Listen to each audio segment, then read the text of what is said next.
So using the same tips and tricks that I've set out previously for our sine and cosine graphs, when I'm sketching tan, I do the same things but with a few little different bits and pieces. The first thing I do, this is a little bit obsolete, but I find it is useful, and that is I sketch the base graph of tan before I even start just on my page, just a little one, because it reminds me that I'm doing a tan graph. It reminds me of the base shape. It reminds me that I'm putting in asymptotes. So I'm getting myself set up, I'm kind of setting up my brain for what I have to do next.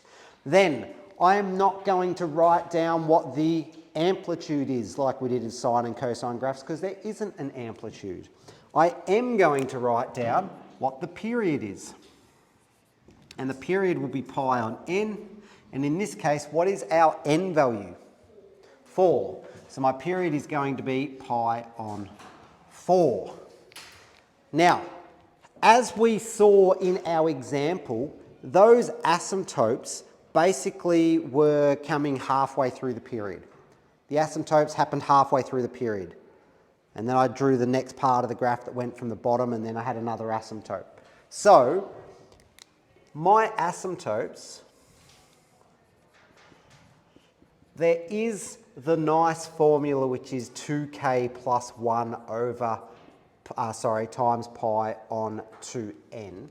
I can use this formula, but I actually shorten it. The way I find my asymptotes is I just start with the period broken up into two lots of n. So for here, I'm going to do pi divided by 2 times 4, which is pi on 8. And I'm going to then use this number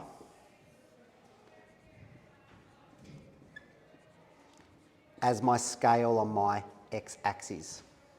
Just like we did with sine and cosine, we had the trick where we used, we took the period and divided it by 4 to help me get a nice scale to draw my graph.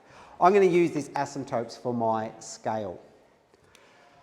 Okay, so let's start drawing our graph now. It is a tan graph. That is a terrible x-axis, but you get the idea.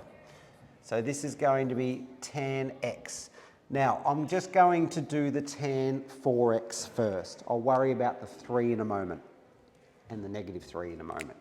So my scale, pi on 8. What comes after pi on 8? 2 pi on 8.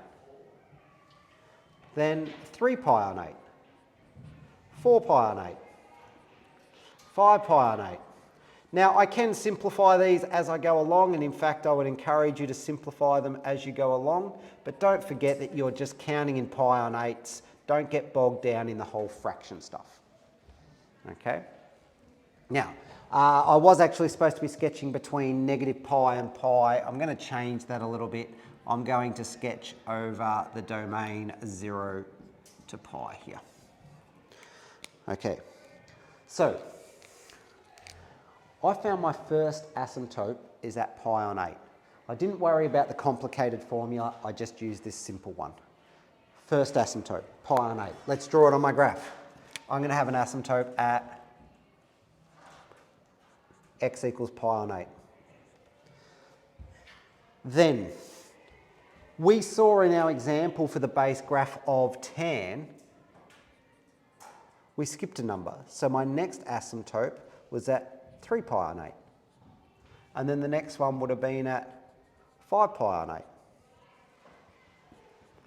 So although we've got that complicated formula for finding the asymptotes, I can just set up my scale and then skip one, skip one, skip one. All right? And my tan graph normally starts at 0, increases up until the asymptote. It's an asymptote because it approaches that line but never gets there. And then it drops back down to the bottom and then goes back up to 0. There's one period. Repeat. Next one. Next one. Next one. Next one. Oops, missed an asymptote.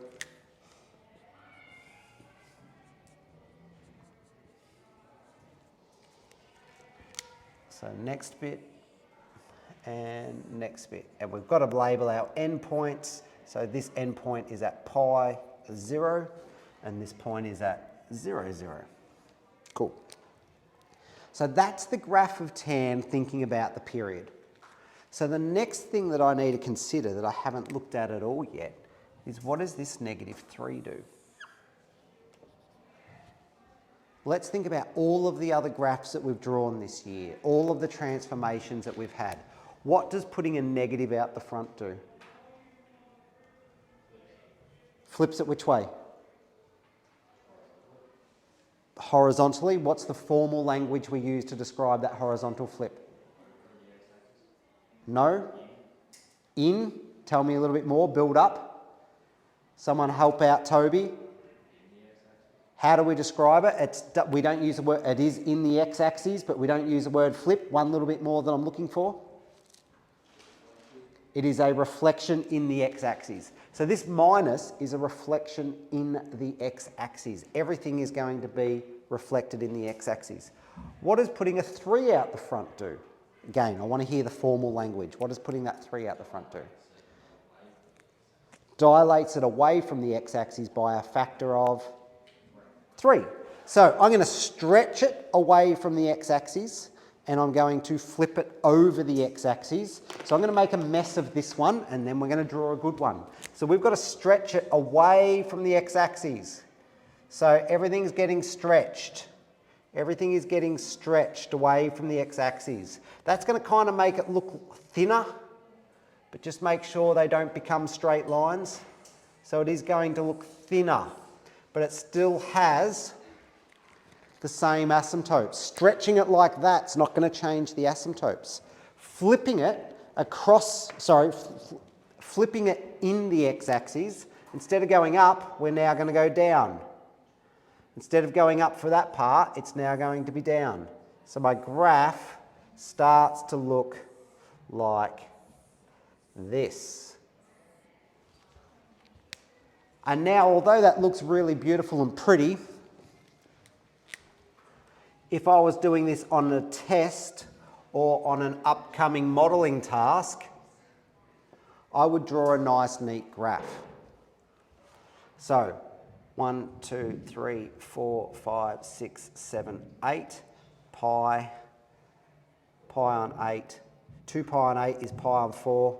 3 pi on 8 can't be simplified. 4 pi on 8 is pi on 2. 5 pi on 8 can't be simplified.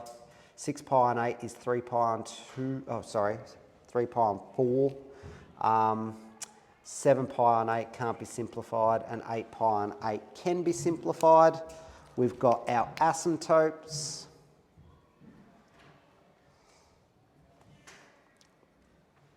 And as I said, I'm using the scale and my first asymptote and the period to just work out where all of these are.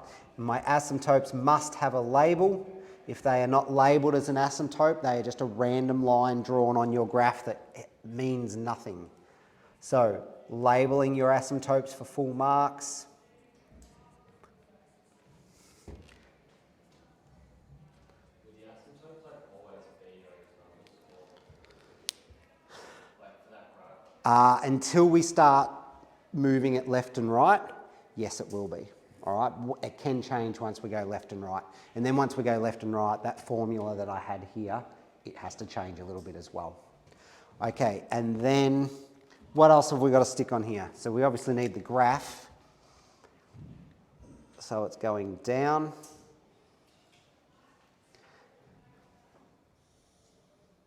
And try and get that curvy bit in the middle. All right, if yours look like straight lines, I'm going to penalise you for having a bad shape. You do have to get a little bit of a curve in the middle. That's an intercept now. I should label the intercepts with their coordinates. Pi on 4, 0.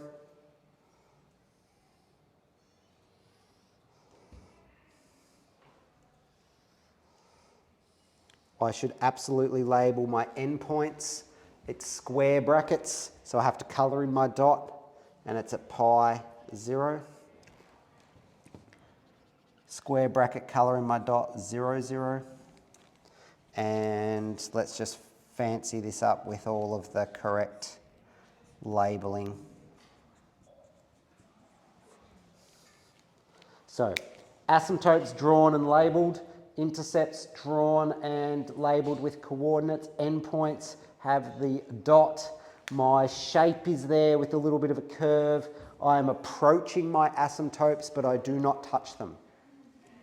All right. I'm not going to draw this second graph. Let's just talk about it for a second, though.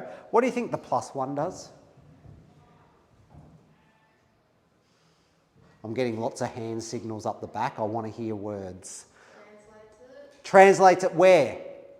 Parallel to the x-axis. Ooh, the y-axis. So it'll translate parallel to the y-axis because it's moving up and down.